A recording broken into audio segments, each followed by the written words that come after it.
Here's our bent to straight knee calf raise. You're going to transition from one to the other with a little bit of an isometric hold in between. You're going to need a wall. Don't lean too heavy into the wall. So Chris is going to just put his hands on the wall, but you want to stay on your leg rather than just falling forward.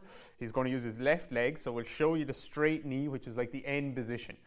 Chris has a straight knee, his right knee is up in front, and he's in the top of a calf raise here.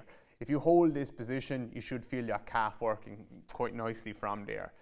From there, he's going to start to transition back. You can like move your hands a little bit on the wall if you want. This right leg is going to come back behind him. You'll see that his left knee has ended up in a bent position and he's kind of hinged back. This ass should be kind of tipped up to the sky a little bit. So from there, he has a bit of length in his glute, his hamstring, all the way down through his calf, and his heel is just off the floor in this position. Then he's going to start to drive back up slowly up into that tall straight knee calf position, okay?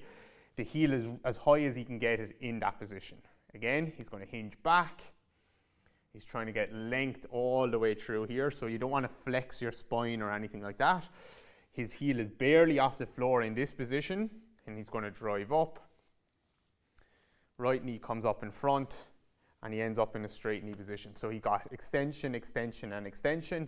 Now he's going to get flexion, so hip flexion, some knee flexion, and then a bit more dorsiflexion at the ankle. One thing I don't want to see you do is, if you keep your heel up way too high, Chris, you don't need to be there. It's just barely off the floor, and then it should feel like a coordinated effort through the whole left leg to push back up to the top, okay? So we'll do one more rep. He's going to hold for 3 seconds here. 1, 2, 3. He's going to slowly hinge back.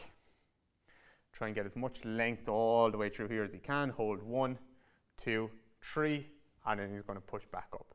Okay, so that's one rep.